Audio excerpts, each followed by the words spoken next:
Following a few rounds back at home in California, the Porsche Owners Club now takes their virtual machines down to the southeast. Yeah, the trip to Alabama was a long one in virtual minutes, but nonetheless, Barber Motorsports Park awaited. Home of round number 11 of 16 here in the Porsche Owners Club, season number 2 of their Sim Racing League. Glad to have you along for the ride tonight live on the Global SimRacing Channel. I'm Devin Henry. Alongside me in the virtual booth is Peter Mackay, and behind the scenes is our director, Joe Peak, using cameras provided by Dougie Beard. Well, as these drivers hit the twists and turns of an exhilarating track, well, let's take a closer look at what makes Barber Motorsports Park tick on our GSRC lap guide.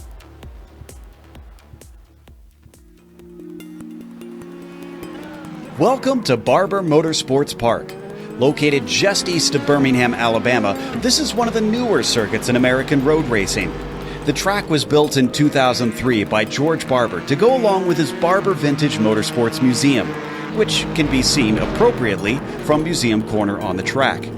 While the main circuit is the full course, which includes 16 turns over roughly 2.25 miles, there are also 2 lesser used layouts called the Short A and Short B courses. The track is known for its technical layout and hugely dramatic elevation changes. In every category of racing, it carries a reputation of making overtakes difficult. That's not to say it's impossible, with most passes happening into Charlotte's Web. Named for the spider sculpture outside the hairpin, it often suckers drivers into braking too deep with a sudden drop just as you attempt to slow the car down. That's not the most challenging part of the circuit, though. Museum Corner is reminiscent of turns like the corkscrew, with its blind entry, multiple apexes, and cliff-like plunge down a hill. IndyCar and IMSA have visited many times in the past decade, while motorcycle racing is also a regular staple here. Practice and precision are usually required to be able to find a fast lap, but there's a heavy dose of bravery also needed in a number of spots. Despite the track being very wide, accidents often collect multiple cars due to the lack of visibility over crests. All in all, this place proves tough to even seasoned veterans. But with the hillsides and trees providing beautiful natural viewing spaces and an immaculate facility, it's no wonder fans keep showing up in droves to watch the racing here.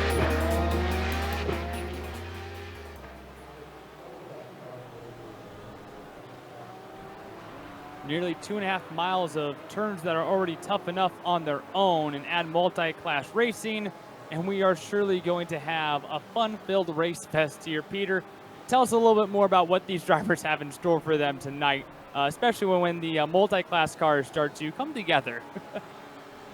Well, it's an absolute pleasure to be here with you again for another round of the Porsche Owners Club series. We had a wonderful time at Laguna Seca a couple of weeks ago, but yes, this Barber Motorsports Park facility is absolutely exhilarating, is the word you used, and that's absolutely the right word.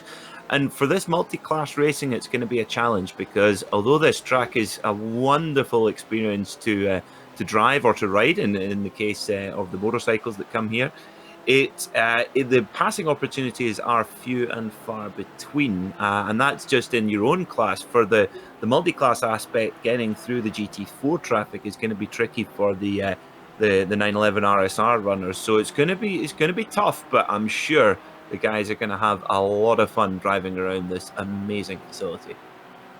And of course, we have to give a thank you to those who helped put this series on and allow us to broadcast here at GSRC, and that includes Sunset Mortgage. Don't put your money in the bank, be the bank. Check them out today at sunsetcash.net. And Octavio Tequila. Celebrate now. For a great tasting tequila, go to octaviotequila.com and purchase today. And Century Financial Consultants, making the rest of your life the best of your life. You can check out their website at centuryretired.com.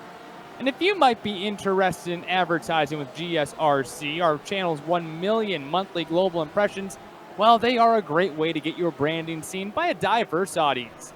Follow the link in the description below on YouTube, or visit globalsimracingchannel.com/advertising to learn more. Well, for those of you who weren't with us 2 weeks ago, we had a mid-season swap. Away went the GT3s, and in came the RSRs. And the points also carried over as well. Teddy Framheim with 5 wins on the year, still your leader technically in the series. Conor Bloom with win number 2 coming 2 weeks ago at Laguna Seca. And Gregory LaFougue in third, though not here tonight right now, Peter. No, he isn't. I mean, Teddy has been an absolute, well, he is certainly a hot lapper, isn't he? He's put in 100% pole position record, and he looks to be keeping that one again today. But being able to convert time after time in the races is the key, and it wasn't a good day for Teddy last time out at Laguna. In the GT4 standings, well, Jacob Abrams, he leads the championship, but had his championship margin reduced slightly last time out, with Paul Newton in second place, 47 points back, and Alan Stad and BJ Fulton tied on 67 points back. Michael Oss, 76 points behind, and Doug Occhioni, 81 points behind. But with 5 rounds left, there's certainly plenty to play for, particularly in the GTE class. And looking at GT4, Jacob Abrams has had a pretty scary past 2 races. And when we said that the first, 7 or 8 races, that was because he was dominating the field. The last 2 races, though, he has found trouble all over the track. And speaking of 2 weeks ago, Eric Oviatt winning that race. He hasn't ran every race in the GT4, but he is already on the provisional pole for tonight as well. Is indeed. Our drivers are out at the moment. 30 minutes of qualifying, quite an unusual format to have the same length of qualifying as you do the race. So 30 minutes to get out there and qualify, and then 30 minutes in the race. And of course, as you can see on screen, this is a group qualifying session. So getting that clean air is quite important. This isn't really a track where the draft's going to make a huge difference, I wouldn't suggest. But getting a good clean air and getting into a nice rhythm is very important indeed. So we look at Conor Bloom on screen in the beautiful pink pig, an iconic Porsche livery, which of course was emblazoned on the Porsche 911 RSR at Le Mans 2 years ago. Now, we have Michael Ryan Johnson back. He hasn't been back for quite a few weeks now, quite a few rounds now, but that means we also have a return of Scout the Adventure Pup, who rides on the back of Michael Ryan Johnson's Porsche Cayman. So if we can get a look at the rear of that wonderfully painted car, you'll see there he is, Scout the Adventure Pup with the tow hook in his mouth, and great to see Michael back joining us again in the POC Sim Racing Series. Riding along right now, Michael Ryan Johnson, 7th in class in the GT4s, and you can keep up with every single one of your favorite drivers in the Porsche Owners Club with live timing and scoring on GSRC.tv. It's just like what we have up here in the booth. Go to GSRC.tv and follow your favorite drivers. Well, Peter, before we get into this race, tell us a little bit more about all the competition that we have here tonight with the Porsche Owners Club.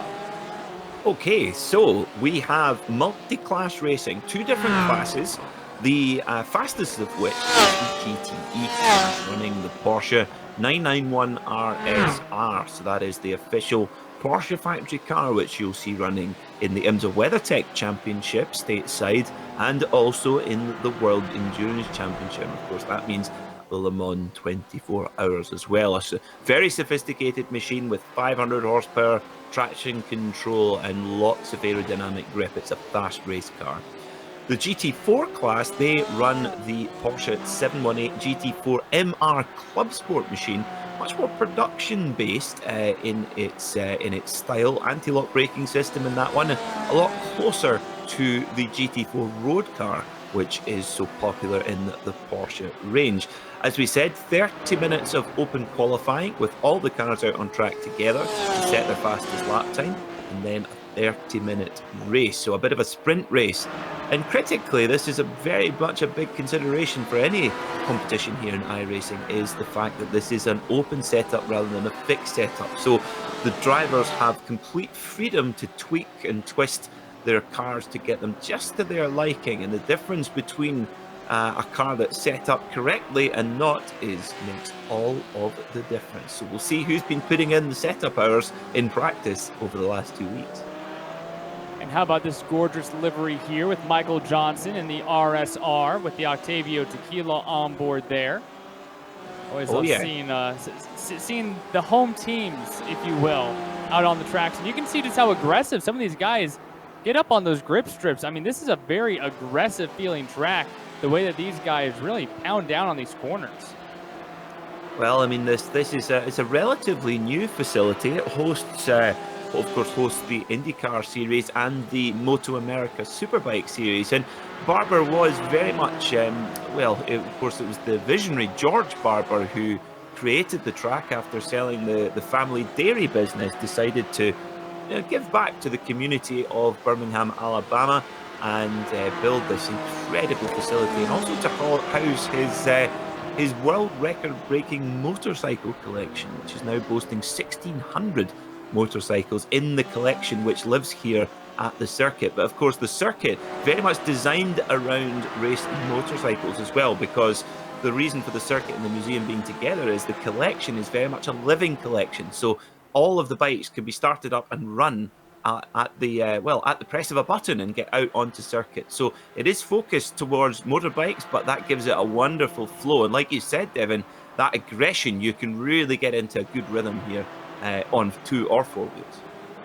And just a 30-minute sprint, these drivers will have to find a rhythm, and they have to find it fast, as these tires will continue to wear out throughout the night, or the day, in this case, sim time anyway. And speaking of sim time, just taking a look at some of the weather, these races are constantly, during the day, it's constantly pretty hot, but the track temperature in this race, not too bad, so one less condition that these drivers will have to fight tonight. Indeed, that nice cool track temperature is what these Michelin tires really, really love. If the track temperature gets too high, it can get really kind of greasy and slippy for the drivers, which is it can be a real bit of a pain for them as well. But no problem for Michael Johnson in the Octavio Tequila. He's ice cooled, he's chilled, he's ready to go to set some quick lap times. As we see Matt Hollander in the 477 machine now. Devin, I'm almost a little bit disappointed. He's ditched the Mobile One tribute livery, which is a bit of a pity. Yeah, we just talked about that last week. He would occasionally run a camo as well. So, you know what? I'm never against mixing it up a little bit. If he's on the podium, we will have to inquire as to why he made the change. But for those of you guys watching who might be new to this POC series here, these are all real-life drivers, a part of the Porsche Owners Club, mostly based out of California, but across the Western United States are members, and they are real-life members of this real-life group who go out and drive their Porsches out on road courses, whether that's wheel-to-wheel racing, time trials. They are all real-life racers, if you will. They're all a part of this club, and when the pandemic came up, they decided to go sim racing, and we have had some phenomenal races. They had a 4-round season 1, and now this season they said, you know what, let's just do 16. And now we're coming down to the wire here, Peter, and it feels like it's getting tighter and tighter, actually. I didn't think that we'd be seeing that after some dominance in both series. Yeah, absolutely. The guys have, well, Teddy Framheim, really, he's been by far the fastest guy over 1 lap. That's been very clear with his 100% qualifying record, 10 pole positions in a row. Across 2 different types of car. We thought maybe he might have been a 911 GT3 specialist, but when we changed to the RSR, which is a very different car to drive, although it's a 911, it might have bug eyes like most 911s do, but it is a very different machine. But that didn't put off Teddy, but he has made a few errors in the races, which, to be honest, it sounds very silly, but he's almost the victim of his own success, because in the opening stages he would build up a good lead, and almost when you're out there on your own, it's really tough to keep the concentration, and he's tripped over a couple of times, but still maintains the championship lead. And yeah, he's still the favourite for sure, but he's got this man to worry about, Conor Bloom, who has he is a current real-world racing driver in sports car racing in America, as is the man just in front of Conor right now, Michael Ryan Johnson. He's actually a driver coach with the Porsche experience in Los Angeles. So yeah, there's a lot of pedigree in this field. Yeah, Conor Bloom, the 28-year-old from San Diego, California. The plans in 2020, part of IMSA Michelin Pilot Challenge and the GS Series for Turner Motorsport. And then, of course, a driver, whether it be a stunt driver, instructors, private driving coaches. So, yeah, an interesting group here as these guys finalize their final couple of laps. GT4, it was tight. Eric Oviatt, though, looks like after his win 2 weeks ago, will get the pole as well. Jacob Abrams just 5.5 hundredths off of that pace, and then only, well, 5 RSRs, and if they stick together, that will be an immense battle between the 5 of them. Well, indeed, we've certainly got quality all the way through the 911 RSR field, and it's going to be very tricky to pick a winner there. Teddy Framheim on pole by 9/10 of a second. That is massive around a lap of this length. But Matt Hollander not too far back as well. So yeah, it's going to be an interesting one with these RSRs, and critically getting through the traffic is going to be the big thing. Looks like one more car on track, but will not be able to complete his lap. And so let's take a look at your starting grid tonight here at Barber Motorsports Park. Taking the pole tonight, another one for Teddy Framheim. Conor Bloom, who won last week, will start on the outside. Matt Hollander qualifies in third. Michael Johnson in fourth. Robert Stout will round out your top 5 in the front 5, if you will, for the RSRs. Into GT4, Eric Oviatt scoring the pole there, followed by Jacob Abrams. Michael Oates will start off 8th overall. Doug Baccione, 9th overall. Paul Newton rounds out your top 10 overall qualifiers.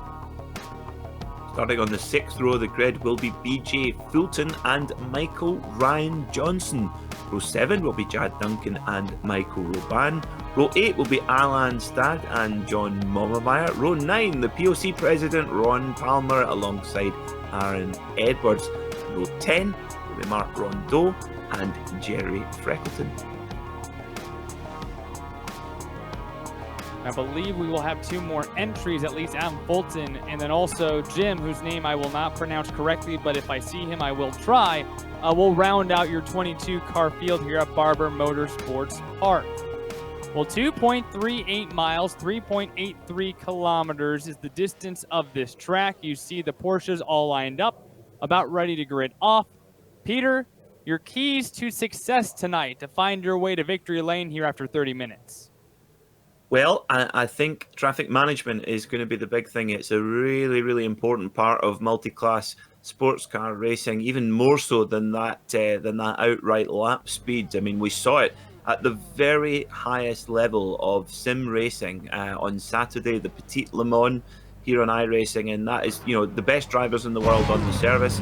And well, the patience is very much necessary in a 10-hour race, and there wasn't an awful lot of it going on, a lot of incidents. So these drivers are just got to keep the nose clean, and we've seen quite high rates of attrition in this series over the last few rounds. So for drivers to just keep the nose clean and just drive at 95%, keep it safe, and see where you are at the end. Car's about to roll off, taking in one last look at the pink pig before a little bit more rubber starts falling on that car. Look at that! Look at the size of the rear diffuser on the back of that car. That is that big black thing that looks like a Batman wing at the bottom of the car. That's to push it down into the ground and give all that aerodynamic grip. And oh, how good does that Octavio Tequila car look? Just fantastic. Looks as refreshing as Octavio Tequila itself. Absolutely. Well, made by 100% blue agave, only the finest.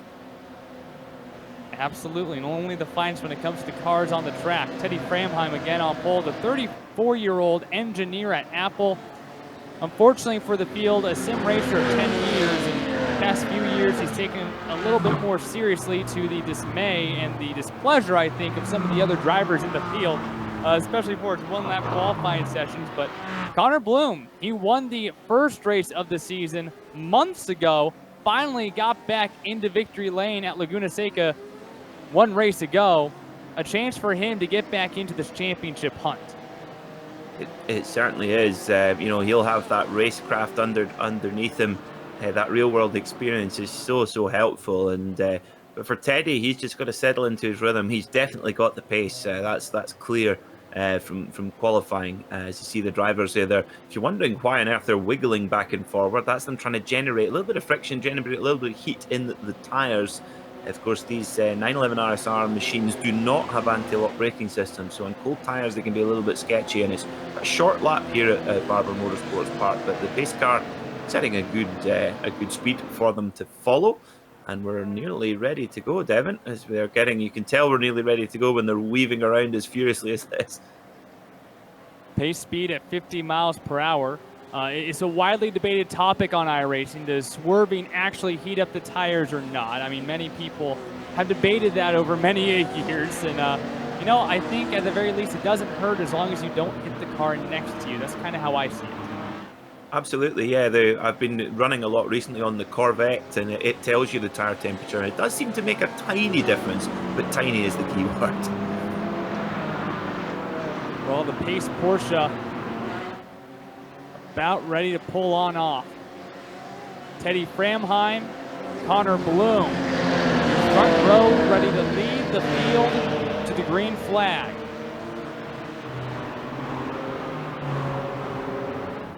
Pace Porsche pulls off of turn 16. The Porsche Owners Club is green at Barber Motorsports Park.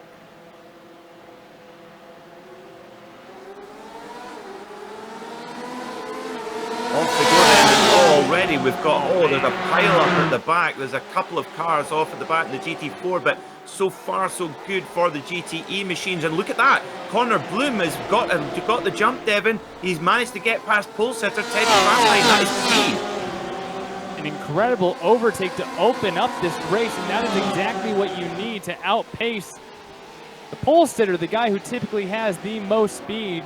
And it looks like in GT4, at least 3 cars did not make it past the start-finish line on that green. Jerry Freckleton has already had to take a tow to pit road.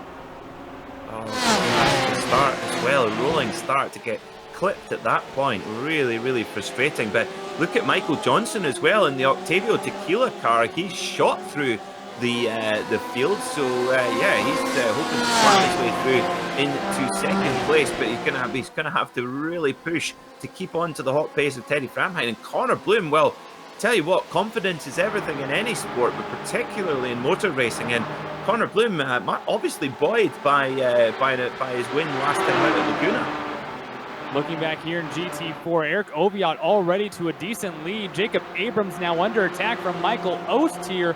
Abrams in the red and white, Ost in the bright blue. Yeah, Michael Ost there in the manufacturer of prosthetic limbs. He's a doctor, so what a cool profession to be in. But he's got the company of Michael Johnson.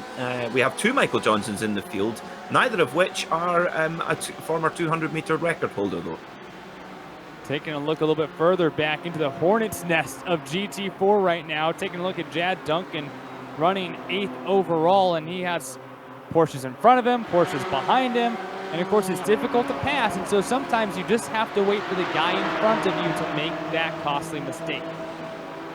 One thing that about this Barber Motorsports Park is it follows the natural topography of the land, as we see. I think there's a Boccioni, no, Jad Duncan having a dive up the inside there and getting a little bit mired back. But yeah, this it follows the natural curvature of the land and really, really undulating track. But that means that you do have quite a lot of blind crests. And one thing you don't need when you're coming over a blind crest is 2 or 3 cars straddled all over the track. So watch for that as we get later on in the race, as the field spreads out a bit, where it's going to be a little bit trickier for our drivers. Ron Palmer's had a bit of an issue. Yeah, the President had an issue. Conor Bloom, your fastest lap right now, your leader. Teddy Framheim is backed up to the 4th position now, trying to make chase of Matt Hollander. Yeah, something's gone on there because he's dropped not only behind Michael John. Whoa, goodness me, that's off-roading. Wow, that is some rallycross action. Yeah, when he nearly runs into the side of Matt Hollander there. So let's get another look. He's behind Conor Bloom, quite close. Goes over the curb and oh, wow! It's like the American Nürburgring. This track. It's fantastic. So he's very much in draft range. Let's see what happens. Gets a little bit of wobble on the curb and he's just pushing, just really hard, Devon. Just over pushed, if you like. Threw some gas, and we talked about earlier how aggressive they are, and you can see from the onboard here just how much these cars shake and rattle when you hit those grip strips. in the center of the corners, and you can feel that in the car, especially in the steering wheel, depending on your force feedback settings. You can really feel that car shake, just like Matt Hollander did there. Absolutely, and now, of course, iRacing have made huge gains and improvements in the audio capabilities of the simulator. And the only thing is when you do go off track like that, you hear the crunches and crackling of the underfloor of the car, and it doesn't make for nice hearing, but certainly gives so much realism to the simulator. As we see Teddy Framheim clearly frustrated, a pole sitter by 9/10 of a second. He now finds himself back in fourth, 4.9 seconds back from Conor Bloom, and this is not where he needs to be right now. Of course, Teddy's a bit of a fan running the Porsche factory liveries. We saw him do that on the 911 GT3, and well, he's got the IMSA winning livery from last year on his RSR. The 27-year-old Matt Hollander trying to hold off Teddy Framheim, doing so right now. We are about 5 minutes into this 30-minute race. And you can see they are really attacking these grip strips right now. And I don't know about tire wear when it comes to riding on those, but just the speed at which they are hitting some of these small S's and some of these small corners, you have to wonder who's going to have the tires at the end of this race. Well, that's certainly a consideration, but also it would appear that, you know, the guys have had quite good practice and know which curbs they can run, know which curbs they've got to leave alone, because if you're constantly riding a curb that's a little bit too tall, it can really pitch you into a bit of a spin. But as we see already here, we're having to come through the back of the GT4 field for the first time. I tell you what, Matt Hollander's doing his very best to keep Teddy Framheim behind, but Teddy sends it around the outside, uses the traffic to his advantage, and he is through. That was a beautiful move from Teddy Framheim there, using the GT4 traffic to his advantage. A textbook move, but these drivers still going right back at one another. Hollander trying to use that outside cut back across, almost runs into the rear bumper there.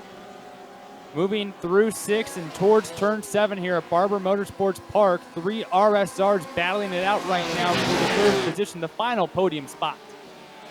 Yeah, Matt Hollander showing some great pace as well here. You know, we must forget that Teddy's one of the fastest guys, if not he is the fastest guy on the one lap. It's Chad Duncan's gone off now.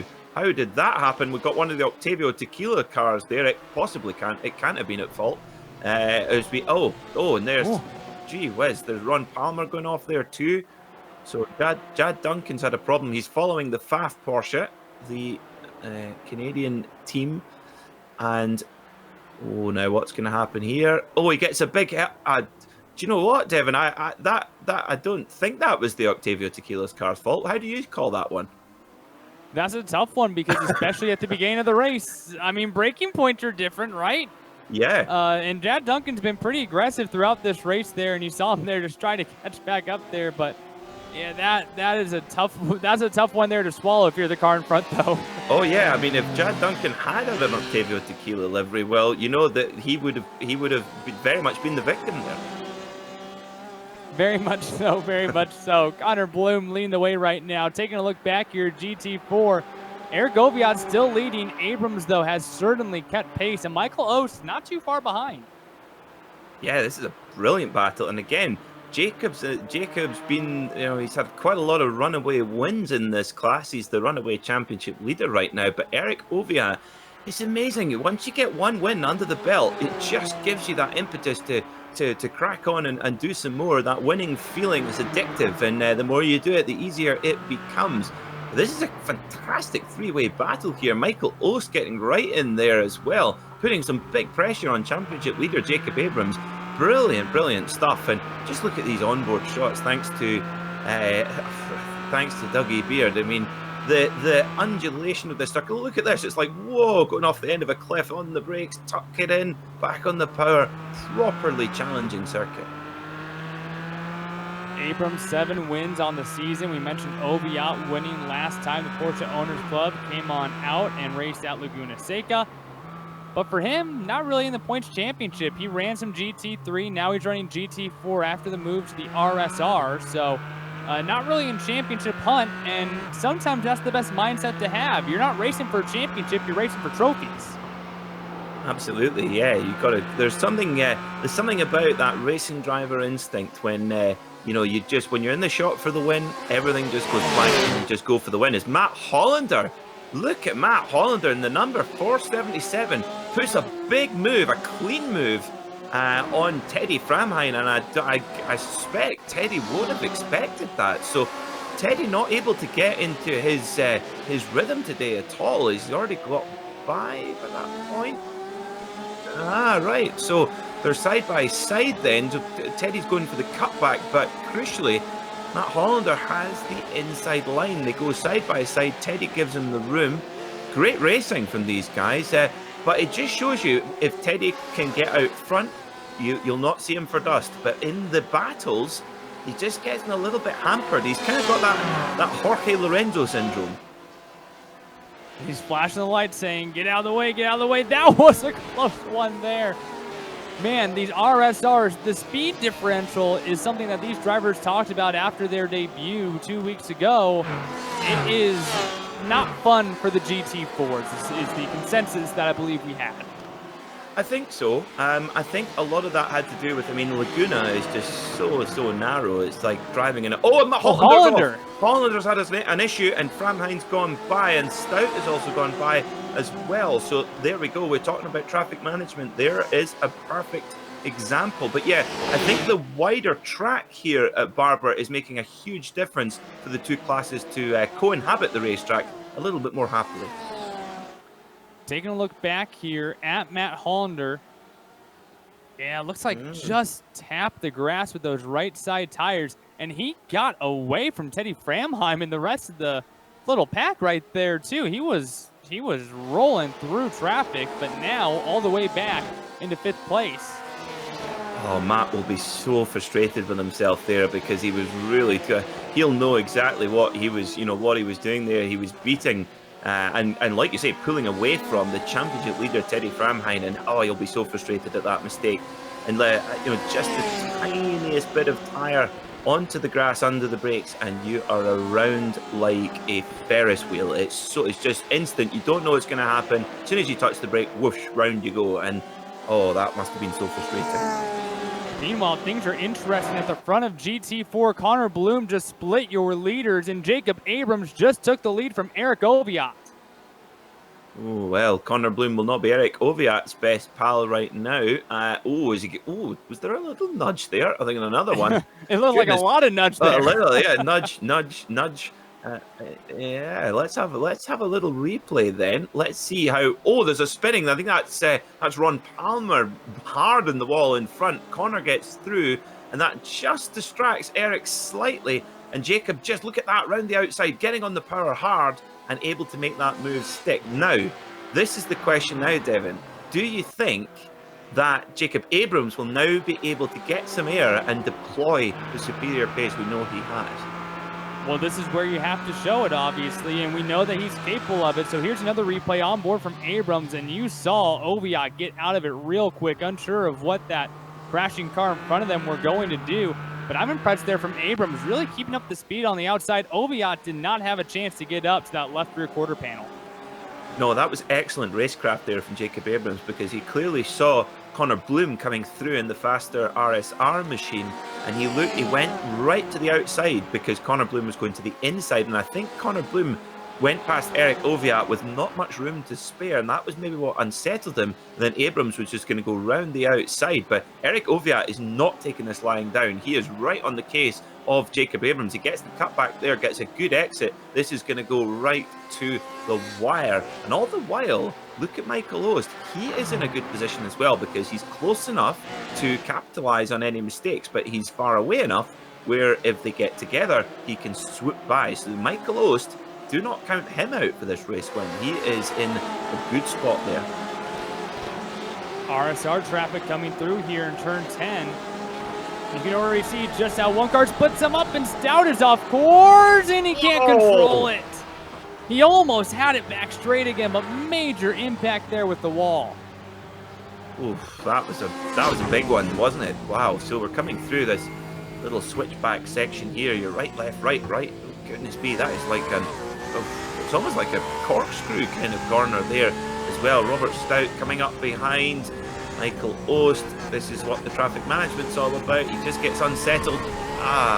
Michael Ost is just following his line, and that just unsettled Stout, and bang, straight into the wall.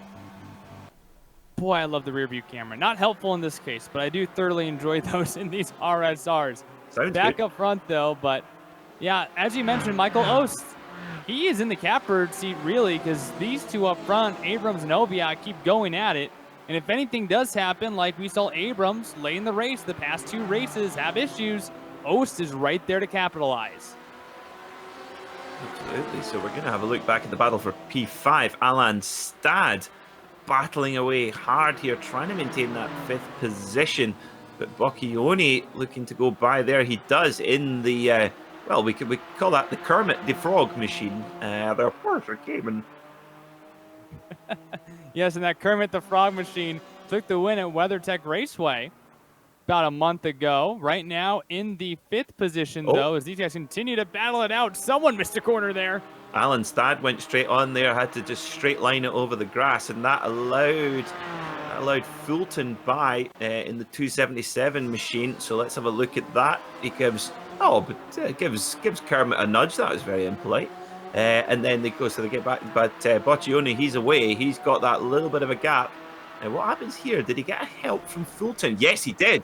Oh, he got a big help from Fulton. And I tell you what, Alan Stad did a really good job to keep that one going and get back on the track. And well, now he has the chance to exact his revenge. But he's going.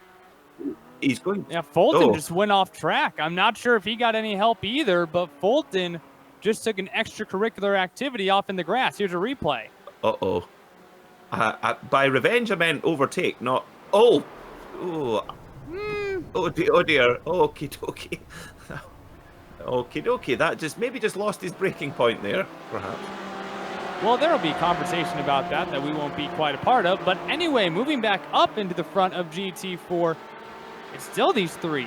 Although Abrams starting to shake him a little bit. Yeah, this is Abrams is just got, when he gets that clean air, he knows he's the fastest guy. He knows he's been the guy all season long who's had the 1-lap pace. I remember his drive at Virginia International Raceway, VIR, another amazing underrated circuit that doesn't get the international acclaim it deserves, much like here at Barber Motorsports Park. But yeah, he had I think he had an overall top 5 that race, but he dominated GT4. And not to mention right now, Jacob Abrams leading GT4. This is a top 5 right now due to some misfortune with one of the 5 RSRs. So it looks like the winner of GT4 will also bring home 5th place overall points.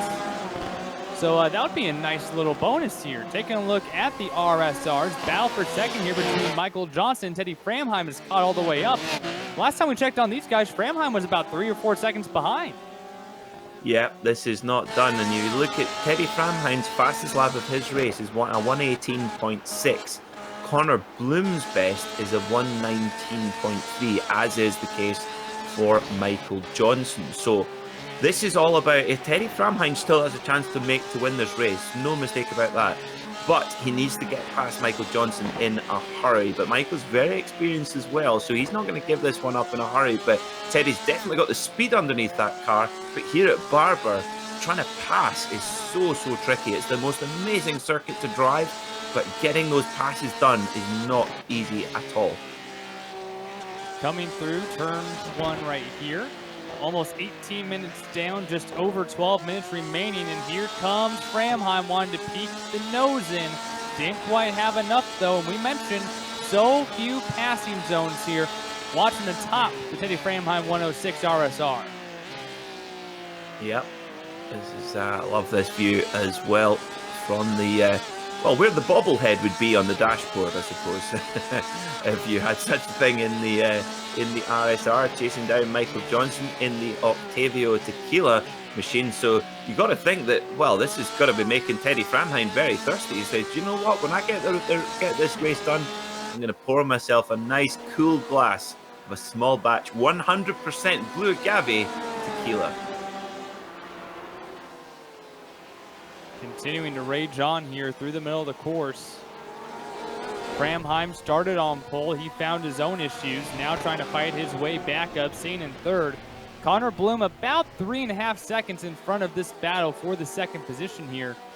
But as these guys continue to battle, the last thing that you want to do is use up any more tires than necessary if you want to have the ability to get a run at Conor Bloom later in this race. Here goes Framheim. Is he going to have a look on the brakes? Oh, I thought he was, but Michael Johnson was very brave there. He committed to his line and didn't give Framheim the opportunity, but just a couple more, a metre or two, and Framheim could have got by there. But whoa, great. Oh, I love that camera shot. Brilliant stuff from Dougie Beard and our producer Joe Peak. Coming into the braking zone there, coming down into that hairpin. So tricky. Downhill braking zone in these cars. Very, very easy to lock the brakes, and they're coming up to quite a bit of GT4 traffic. This could be pivotal. Through 7 and 8, coming into 9, and just having one GT4 car can be an issue. They get out of the way, but still plenty more traffic up ahead for these drivers. It really is tough. As you watch them, man, they bounce so aggressively through the corners. I'm really curious how that treats the tires. I've never really had to worry about that before, but these drivers are really attacking those grip strips. Good question. I've never heard of it being an issue, but I wonder. We should ask the drivers when they come through, of course, when they've got so much real-world experience. It's a good question, Devin. I do not know if it does. I guess the more kind of pressure and the more stress you put through them and scrubbing them, I guess, definitely makes an impact on them for sure. But now this is interesting. Michael Johnson is closing down Conor Bloom. Now maybe he's just been given the hurry up by Teddy Framheim, but he is that the gap is closing ever so slightly. So though Teddy's not able to get by yet, which I say that he's going to use the GT4 as a pick. Another beautiful move from Teddy Framheim, using the Peels Oranges machine as a little bit of a pick there. So good for your health and good for getting past Michael Johnson. And almost immediately, Framheim makes a little bit of a gap. Looking at GT4, Abrams and Oviatt still have not separated from one another. Osh, though, has fallen off the pace by about 2 seconds. But a couple of drivers I also want to focus on. Your championship runner-up currently, Paul Newton, he's stuck in 6th place. And right now, 3rd in points, BJ Fulton, he's all the way back in 9th place, and those are in class. So 2 drivers who are at the top of the point sheet trying to chase Jacob Abrams. Right now, both looking at a finish outside the top 5. Yeah, it's not looking really good. And of course, BJ Fulton getting involved in that little skirmish with Alan Stad, and that's definitely put his race hopes back quite considerably with only 8 minutes to go. Of course, with this 30-minute sprint race format, if you make that big error, you've not often got the time to recover it. As Eric Oviatt, he's just getting so close at the hairpin there at Charlotte's Web, and just not quite able to make it stick. But these guys, they're playing for keeps. Oviatt likes to close in around the center of the corner, and this is where an open setup makes a huge difference. Late in the run, late on tires, how does your car react to different parts of the corner? And at the very least, Oviatt, as long as he can see Abrams' bumper, he has a chance to win this race.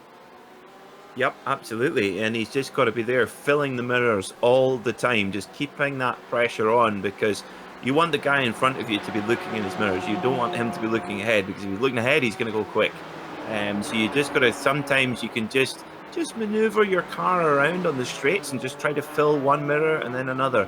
And it can put the pressure on. But you'll see some drivers as well, slightly naughtily, will flash their lights at the car in front just to maybe try and distract them. That's very naughty and quite unsportsmanlike, but you do see it. As Abrams goes wide, here goes Oviatt. Can he get the cutback? But Abrams just able to defend on the switch back there, but Oviatt will get a good run out of here. Can he make this? Can he build this up to make a move to go over the crest of the hill onto the straight? Oh, looks like Abrams has just done enough to recover from that mistake. And you have to wonder, when you make the move, right there, very close to the rear bumper. And how about the other battle for the lead? Conor Bloom and Teddy Framheim are right there. That's your top 2 in both classes. Yeah, it is, isn't it? They well, we're good, and it makes it easy for the producer anyway. That's for sure. We don't have to duck back and forward. But that lead group, Teddy Framheim, right on the case of Conor Bloom, and he's although he's made that little mistake early, he's gone on an absolute tear, and now just 0.6 of a second behind Bloom. But the big thing is that obviously Conor has a lot of real-world racing experience at a high level in multi-class sports car racing. So obviously Conor is going to be Teddy's hardest driver to get by, especially for the win. There's only 5 minutes left. It's going to be impossible to call who's going to get this in both classes. Brilliant stuff here in the Porsche Owners Club Sim Racing Series. And Oviatt is right on the bumper of Abrams through the corners. Oviatt, a POC member since 2002, ran his first event the week of his 16th birthday, eventually became the POC director of Motorsports, now private driving coach for hire as well, and he has shown a tremendous amount of skill just from how close he's gone to that rear bumper without making any sort of punt accidentally on Jacob Abrams. They have been so close in battling right now. That's an excellent point, Devin. They've been incredibly clean. Now look at that there. He could have just, let the brake off and ran into the back of Jacob Abrams, but he didn't, and he avoided the contact. And that is so great to see. This is brilliant to see such a close battle here in GT4. And like you say, not even an accidental tap on the rear as well. But it's just been such a good battle here.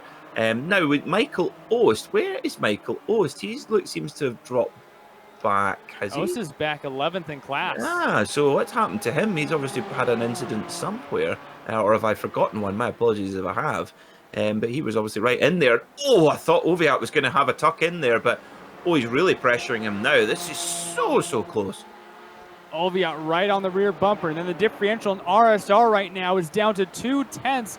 Both leaders have the car in second place on their rear bumper, and here in GT4, that third car that is a lap car, the battle for the lead right here in front of him, Abrams and Oviatt.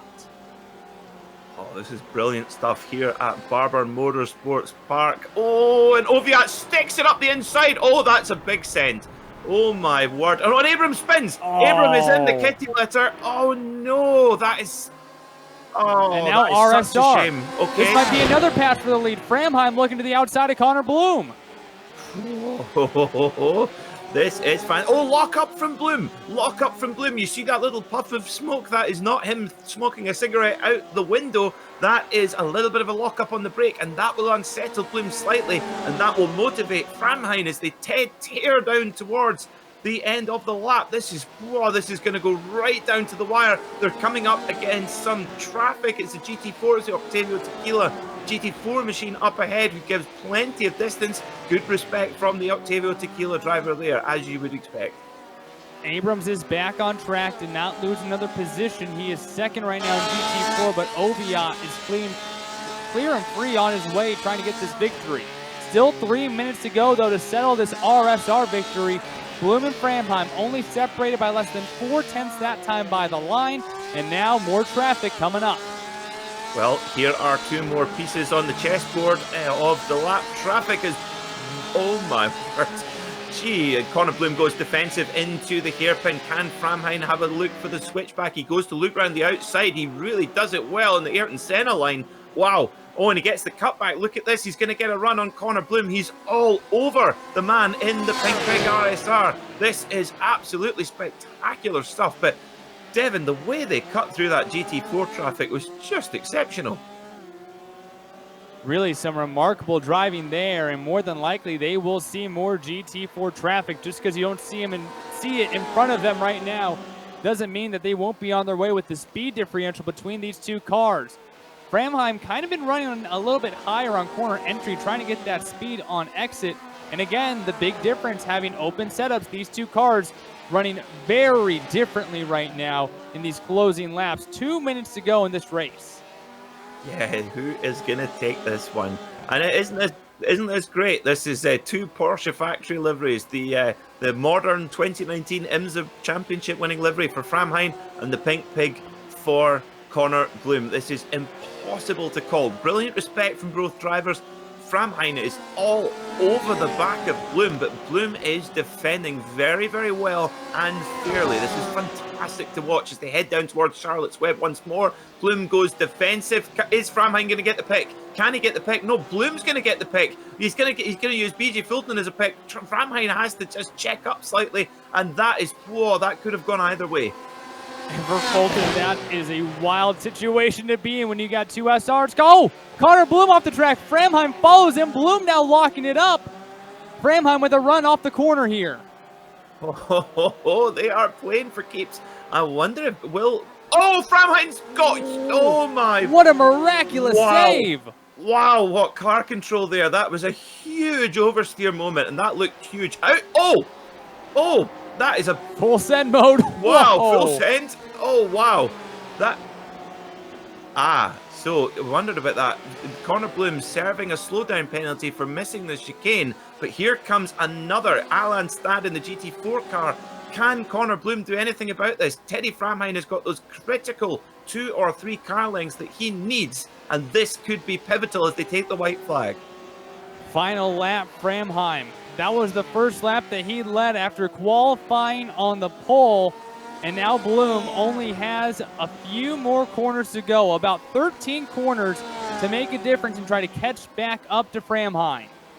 Oh, I tell you what, it's going to be a big ask. It's going to take a mistake from Framheim. And tell you what, Conor Bloom, though, with that slowdown penalty that he got for just missing the chicane, very cleverly tried to serve it in one of the really tight parts of the track. And I think that's why it looked so dramatic when Teddy just, well, he just said, you can do what you like. I'm stuffing it up the inside. And what a move. I mean, we've seen him do so well in qualifying, 100% record in qualifying, but this racecraft to recover from an earlier mistake from Teddy Framheim, this has been his drive of the season for me, Devin.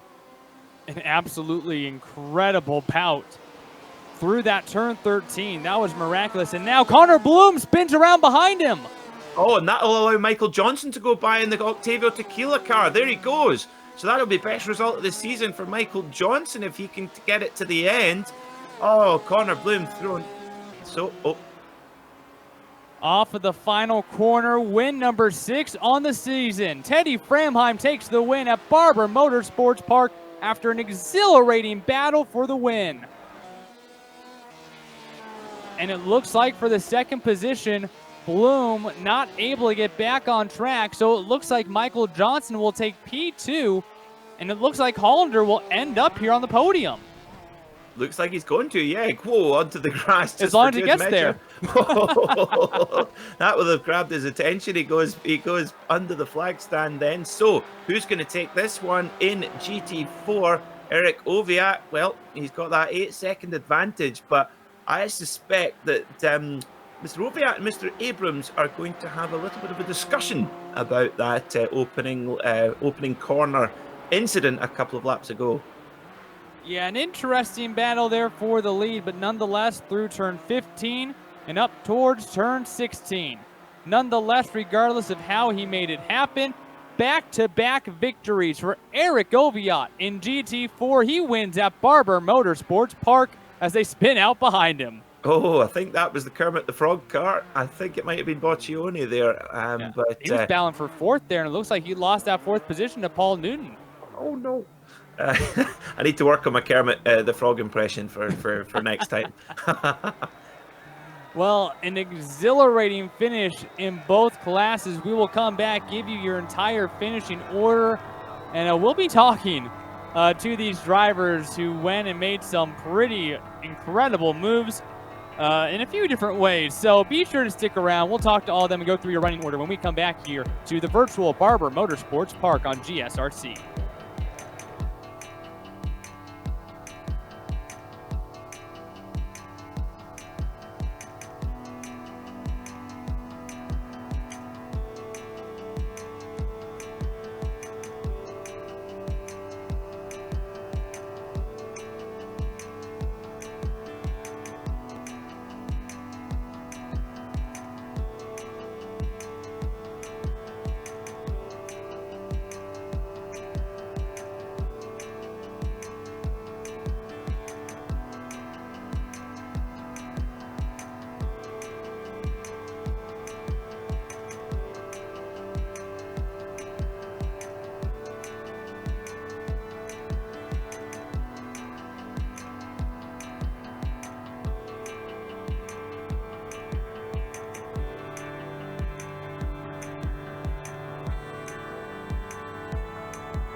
much like Octavio Tequila, the Porsche Owners Club never disappoints. An exhilarating finish in both classes tonight here at Barber Motorsports Park.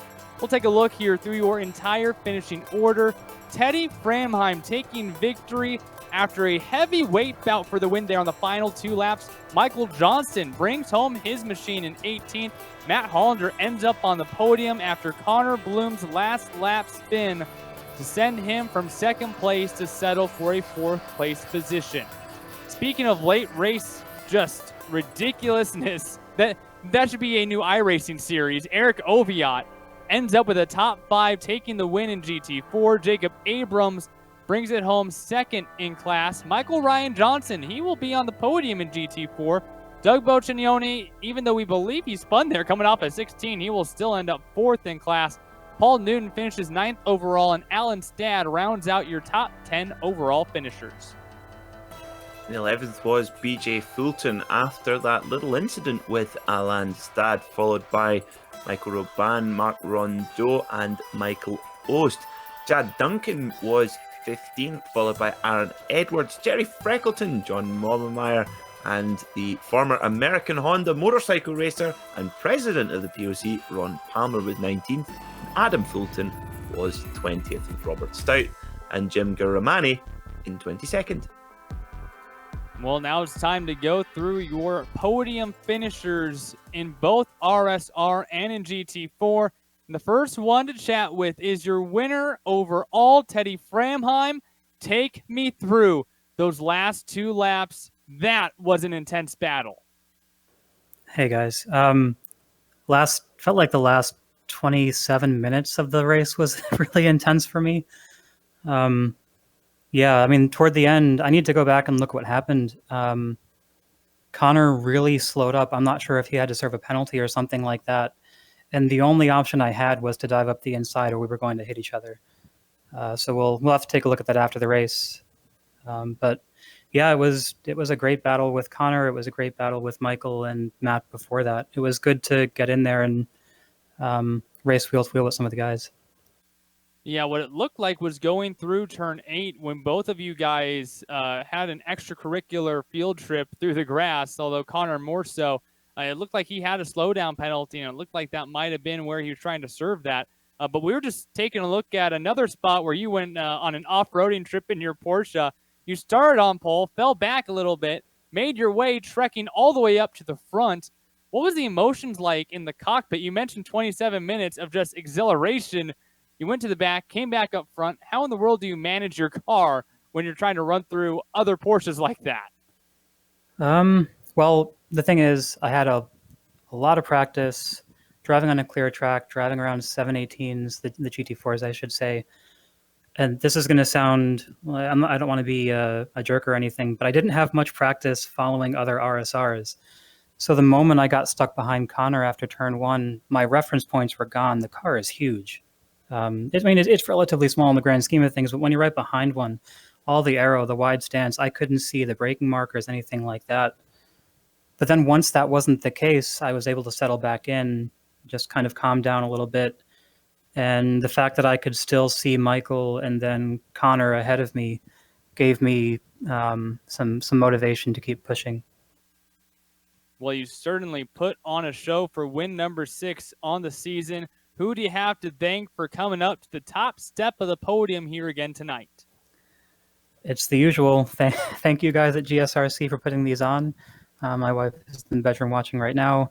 Thank you also to my wife again for being so tolerant of the many hours spent practicing. A big thank you, Mrs. Framheim, for, because it's fun to watch you. Let me get this in too. Thank you to Matt and POC. Don't want to forget that. Well, Teddy, thank you for your time. Congratulations on another victory, and we'll see you again here in 2 weeks. Thank you, guys. Looking forward to it. Teddy Framheim, the winner in RSR. Peters caught up with your victor in GT4, Eric Oviatt. What's up, fellas? How you doing? Hi, Eric. How are you? That was a fantastic drive there. A brilliant battle with Jacob Abrams. Tell us how you feel. Yeah, that was nice and tight for a while. Yeah, I mean that was fun. I want to watch a replay and go see how that last pass went down. But you know, I kind of was playing conservative at the beginning, and when Connor was coming up on us, and then we had a GT4 car spinning across the track, I kind of went into real race mode and backed up a little bit and broke early, and you know, Jacob went around the outside, which probably would have been a pass under yellow in real racing, but sim racing, we don't really have that rule, so that was kind of my bad for letting him by. And then got to spend the next 20 minutes trying to chase him down. And that last corner, I mean, I was all on him for about 2 laps, and you know, some extra braking at apex and some really slow early braking on his part towards the end of the race, just kind of keeping me back there, and had to make a move sometime, and that was it. So I don't know. It was close.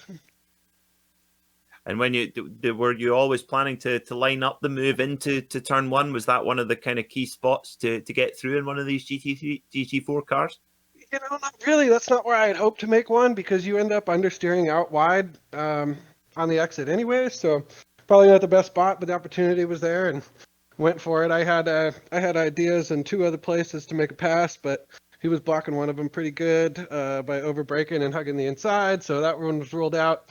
And then the other one was a lot higher risk, coming out of that kink, jumping curbs, and had to hit it just right. And it was probably less expected to be past there. So if I would have taken the inside, probably would have surprised him more than turn one did. So tried to make it there. I think I only had a few minutes left. So there it was.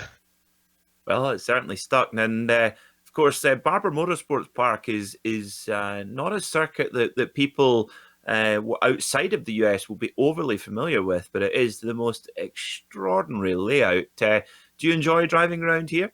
Yeah, surprisingly fun. I took 2 weeks off almost on the sim, and I didn't even download it onto iRacing until Saturday afternoon. So I put in a couple hours Saturday and Sunday, and probably the fewest laps I've done at a track to practice. But I like the flow. It was fun. There was a couple different lines around there. I was trying to run a little unconventional, so I'd have opportunities to pass, and you know, run a little bit offline and make some opportunities. But yeah, good track. I definitely enjoy it. It was fun. Fantastic stuff. Well, Eric, thank you so much for coming to join us in the GSRC commentary box, and congratulations on the race win today. Right on. Thanks, guys. Heading back into the RSR, Michael W. Johnson joins us up here in the booth in that gorgeous Octavio Tequila livery. Did you see the chaos happening in front of you that ends up allowing you to finish second place here tonight? Well, there was really chaos on top of chaos on top of chaos. It was a chaotic race. I mean, the only thing that really kept me going was the promise of that shot of Octavio Tequila after the finish. Boy, I can't think of any sort of better motivator there, and also to keep that car clean as well. And speaking of hitting some tequila, you guys were hitting those grip strips so hard. Some of you guys were getting airborne at times. How did it feel in the car when you guys were aggressively rolling those over in the corners? And does that really affect the tires at all? We were curious about that up in the booth. We've never really seen many instances where cars just attack the strips like that. Well, this track, so I've done a lot of laps at this track. It is one of my favorite in the country and in the world even. It's an absolutely stunning, beautiful. It looks like they started to build a golf course and went, nah, let's build a racetrack. It'll be cooler. And the whole facility is gorgeous, but they built it really to encourage people to take that extra little bit. And hitting the curbs here, you have to. Like going through the tunnel, if your entire car is not up on the curbing in the tunnel, you're losing probably half a second through there. I mean, if you watched me and Connor definitely going through there, I know when I was chasing him early in the race, and then decided to back off a little bit and then kind of let the race settle down, and then whoops, here comes Jetty. Better speed up again. I mean, we were just nailing it every single time, every single pass through there. You absolutely must get on the curbing, and it doesn't really affect the tires because the folks at iRacing did a really nice job of modeling the smooth transition of that curb from the actual racing surface. So when you get up on it, there is really no problem. Even if you get a little airborne, you're still pretty settled as you go through the track. Well, the one thing I know is that I wouldn't want to be having to fix the suspension on these cars in a real-life Porsche at Barber. Michael, congratulations on a second-place finish. Who do you have to thank for being up here on the podium? Of course, I want to make sure I thank several of my clients, 3 of my clients in particular. There's Ben Bettenhausen, who's been racing in the World Challenge SRO. Sanjay Mehta, who picked up a beautiful GT3 car, the AMG, and my Ferrari Challenge guy, Jason McCarthy. Without them, a lot of this would be a lot more difficult for me, and I'm just happy I have great clients like them to coach along and allow me to have some fun like this. Well, it was certainly fun to watch you two. Michael, congratulations on a second-place finish. Thank you very much. Now we'll hand it back over. Peter Mackay has caught up with Jacob Abrams. Jacob, welcome to the GSRC commentary box. Second place today, but I'm sure not what you wanted. Tell us about your thoughts on that race. Hey guys, how's it going? Yeah, I guess it was better than the last 2, so there's an improvement there. I guess my bad luck continues to some degree. I don't know what else to say. Of course, it all came down to the first corner, a few laps to the end. What was your assessment of that particular incident?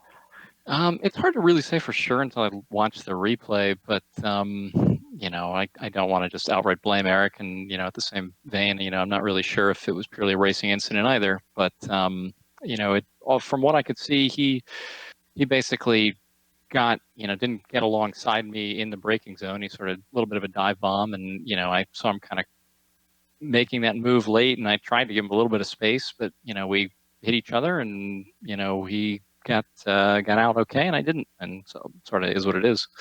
I'm gonna have to take a closer look at it. Very diplomatic indeed, Jacob. I'm very impressed. Now, I feel like it's a little while since we've had BMW track car update. How's the M2 coming along? Only mildly better luck on the real car than in the sim races recently. We can confirm the turbo and everything is in. I cannot confirm it's working well, but it's working. So it's a start. As long as it hasn't blown up, that's the main thing. No, it's running smooth, but it's not fast yet. So we need to go from smooth to fast. I'm sure it will get there. Now, Jacob, thank you so much for coming to join us in the commentary box. The second place finish today solidifies your lead in the championship, and hopefully we'll have another chat again in 2 weeks' time. Yeah, thanks, guys. Appreciate it. Well, before we close things up, we are also going to be joined by your third place finisher in RSR. Matt Hollander joins us here in the GSRC booth. First and foremost, a change to the livery. I see you got the POC on there, though, but I think Peter was a little disappointed that there's no more Mobile 1 on there. Well, I'm in the middle of trying to redesign a livery for my next race car.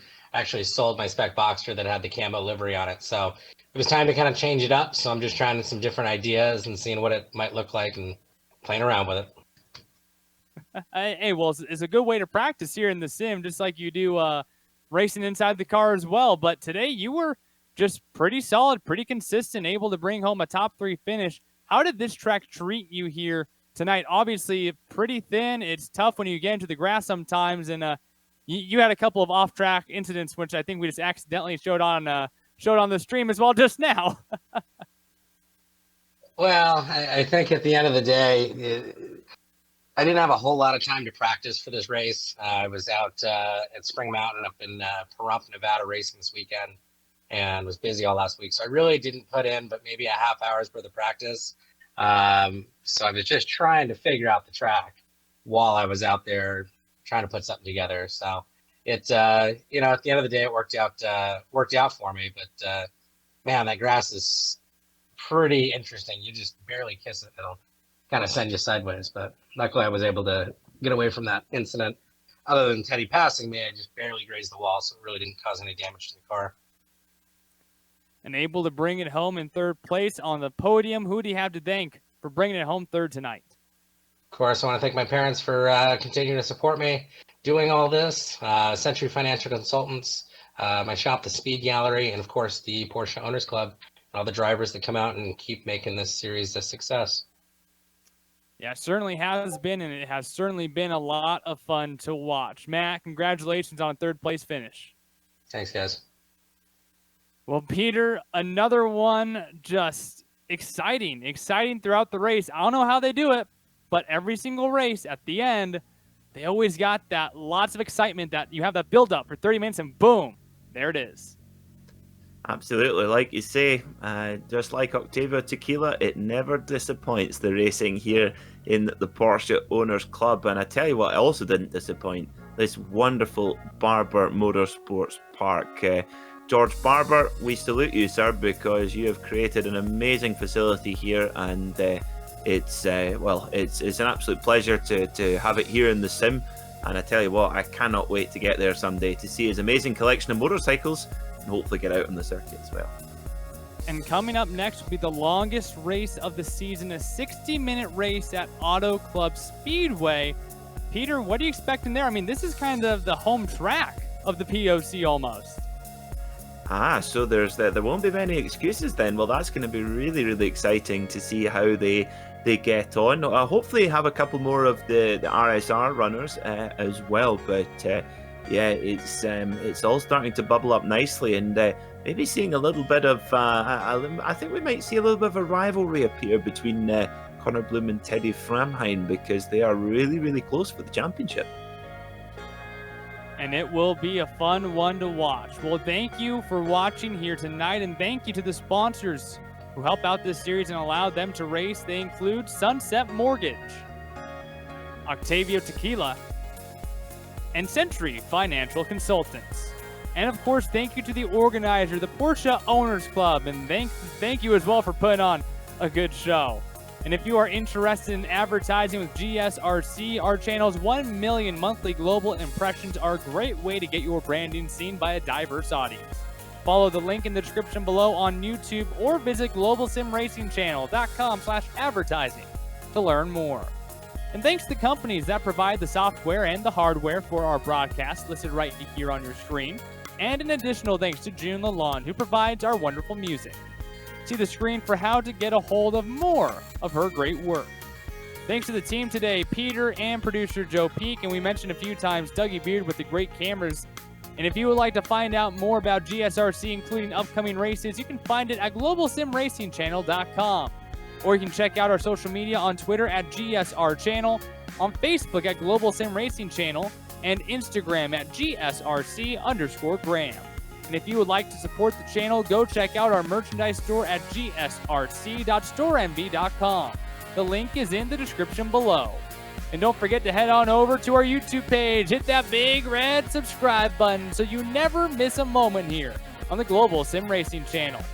The next race, as we mentioned, coming up on October 19th, competition course at Auto Club Speedway, a track that these drivers know quite well. We also have plenty more upcoming races for other series listed on your screen, so mark those down on your calendar if they excite you, and we'll see you there as well. And until next time, race clean, race hard, and we'll see you on the track.